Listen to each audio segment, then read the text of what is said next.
auprès qui j'essayais de voir comment ils font les choses et tout et tout. Chacun essayait de faire des faux Dior, des faux Louis Vuitton en utilisant leur logo, en utilisant du cuir imprimé à leur marque et tout ça. Et moi, je me suis dit, mais moi, je travaille bien, les gens apprécient mon travail. Je dois défendre mon nom. Je dois défendre mon travail à travers mon empreinte, à travers une marque à laquelle je m'identifie en fait. Et c'est ainsi que j'ai créé la marque LSK.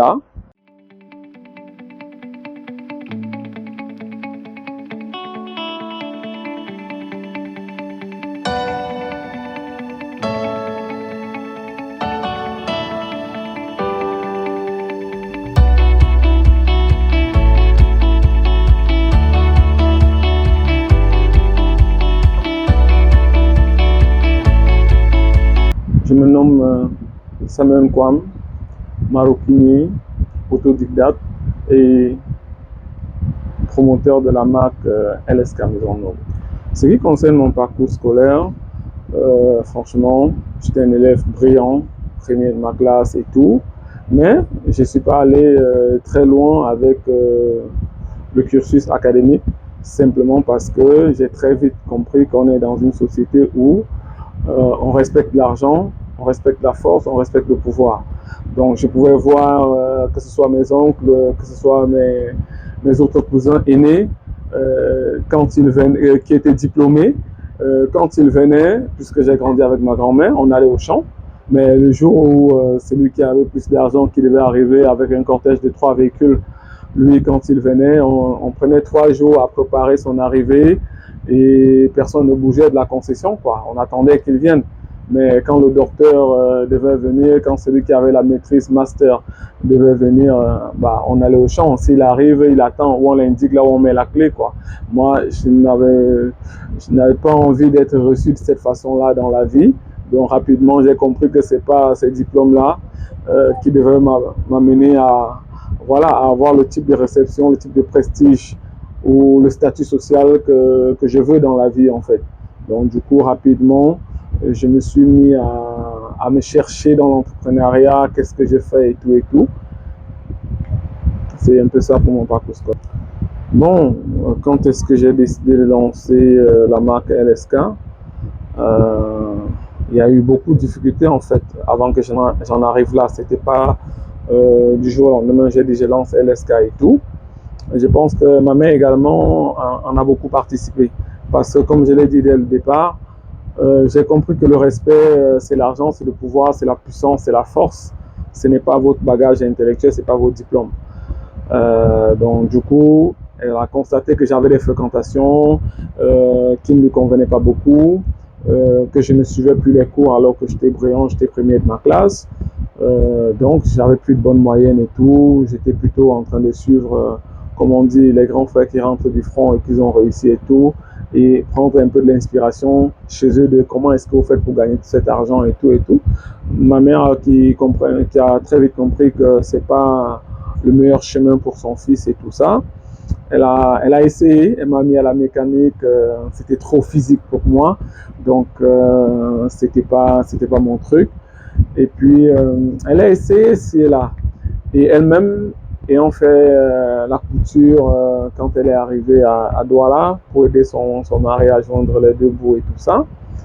Donc je pense que j'ai ça dans les gènes. Il y a également mon grand-père qui lui était un très grand artisan et tout. Donc après, il y avait un frère qui venait à la maison. Maman lui recevait très bien tout le temps. Voilà. Et il faisait la maroquinerie. Et à chaque fois, il promettait à maman que je vais t'offrir un sac, je vais t'offrir un sac. Mais il ne le faisait jamais. Ça faisait rigoler, mais ça n'empêchait pas maman de toujours bien le recevoir, à manger, à boire, tranquille. Petit commentaire comme on fait chez nous.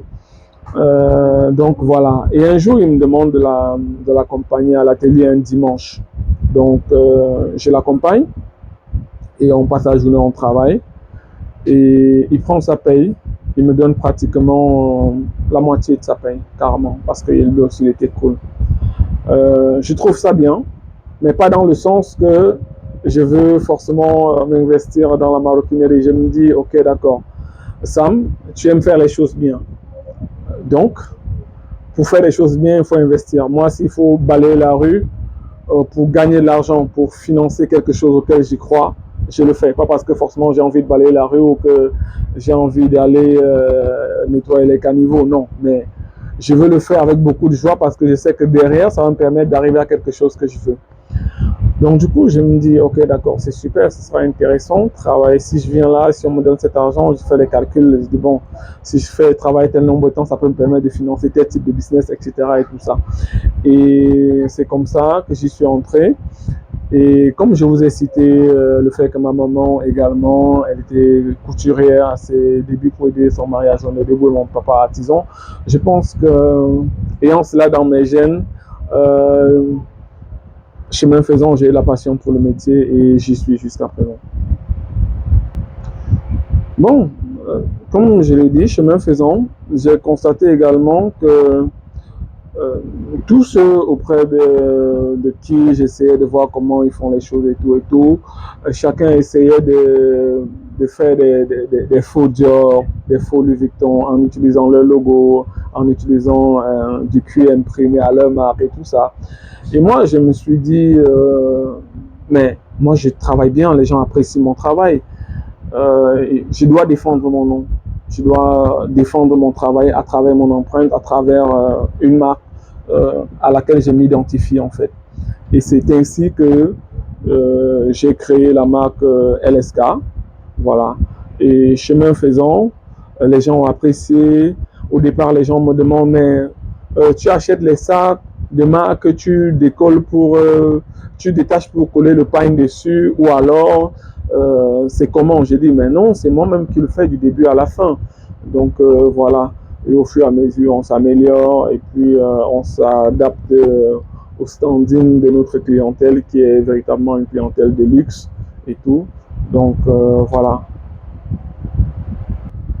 Oui, bien sûr qu'on a de très grands projets et ces grands projets doivent être accompagnés par notre élite, que ce soit par nos ambassadeurs, par nos diplomates, par la diaspora, par ceux qui nous dirigent du sommet de l'État au ministre. Voilà. Pourquoi? Parce que nous travaillons avec euh, du véritable cuir issu de l'élevage africain.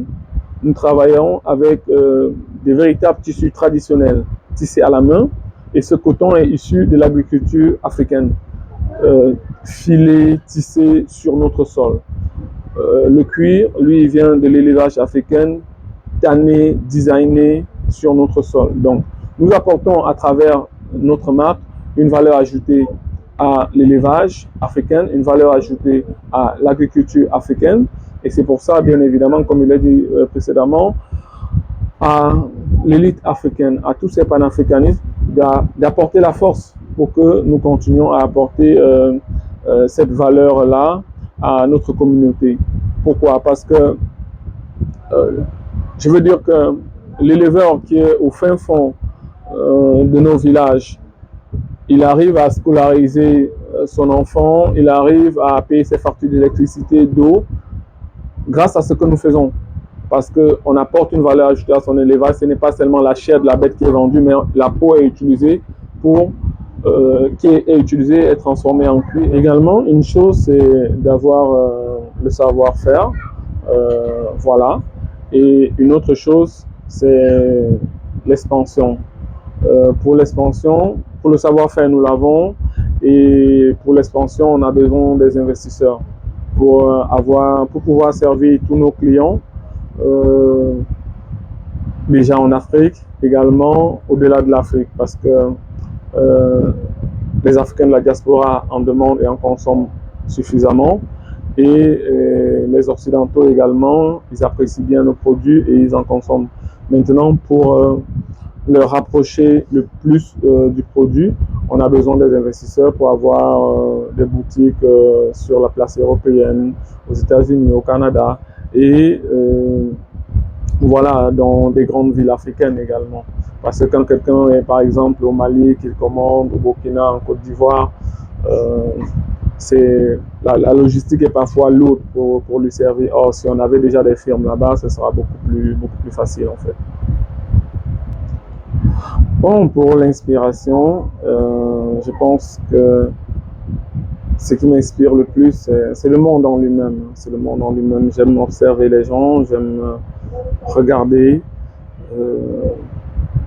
L'un de nos plus grands carrefours, c'est Ndokoti. Quand il m'arrive de passer par là, il y a une masse, et les gens sont tellement différents. Au milieu de ça, comment je vais dire,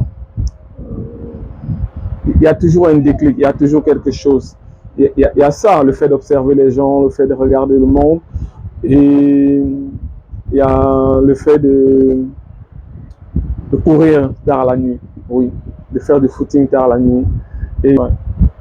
Et puis, ma plus grosse source d'inspiration, c'est de me retrouver à la télé très tard la nuit. Je ne sais pas, entre 23h30 jusqu'à 3h30 ou 4h. C'est ma plus grande source d'inspiration parce que à partir de ce moment, simplement, tout est calme, tout est très calme autour de moi. Et je fais un coup de crayon comme ça, comme ça, comme ça, comme ça. Je regarde. J'ai fait un autre coup de crayon, je regarde à gauche, à droite et tout ça. Et après, je prends un morceau de cuir ou un morceau de tissu. J'essaye.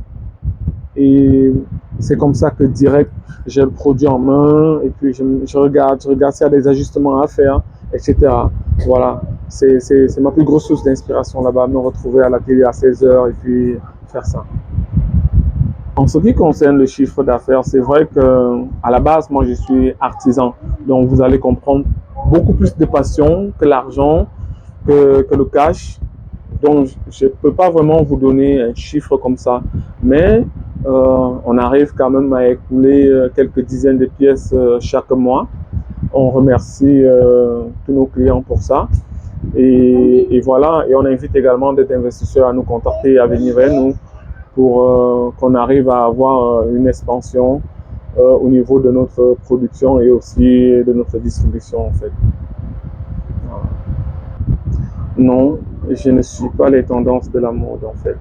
Moi, je crée à partir de mes inspirations personnelles, à partir également de mes frustrations en fait. Ouais, à partir de mes frustrations. Par exemple, sur notre première collection, on avait une découpe qui, en fait, même si vous retirez notre logo sur notre produit, pour celui qui connaît LSK Maisonneuve, il dira « Ah, ça c'est le produit de LSK Maisonneuve ». Et cette découpe-là, je l'ai créée à partir d'une inspiration du temps de l'esclavage, une histoire qu'on m'a racontée comme ça. Et qui a créé beaucoup de frustration chez moi. Je me suis dit, mais non, c'est pas vrai, c'est pas possible. Et c'était quoi? C'était le fait que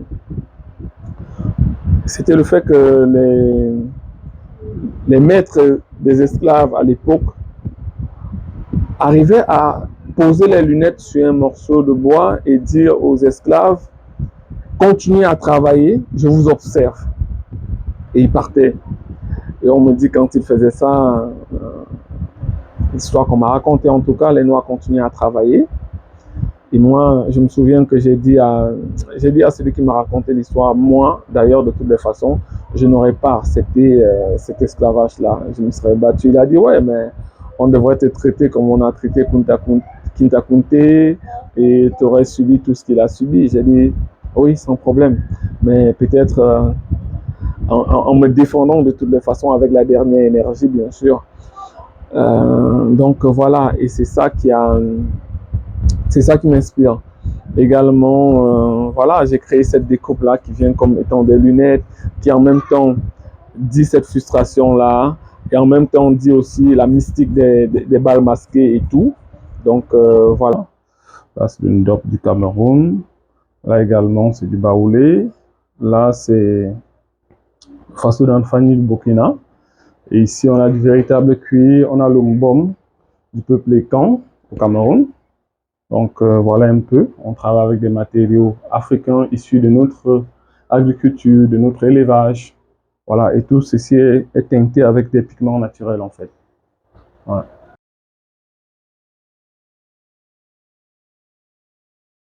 Je pense que au-delà de la maroquinerie, donc, si quelqu'un veut se lancer pour moi, c'est général, hein, en fait, le conseil quand vous me demandez, c'est général. Si quelqu'un veut se lancer dans n'importe quel domaine dans la vie, il doit, il doit prendre son courage à deux mains, y aller, affronter toutes les difficultés qui vont avec. Et si après un certain nombre de temps, il trouve que ça lui convient, voilà, il y reste. Mais sinon, c'est comme toute autre chose dans la vie, hein. Il faut juste avoir le courage de te lancer. Si tu as les aptitudes à le faire ou si tu t'entraînes à avoir ces aptitudes-là à le faire, ça passe en fait. Ça passe. Je pense que c'est comme toute chose dans la vie parce que peu importe le domaine, au final, à la tête de ce domaine-là, on a que les hommes, on n'a pas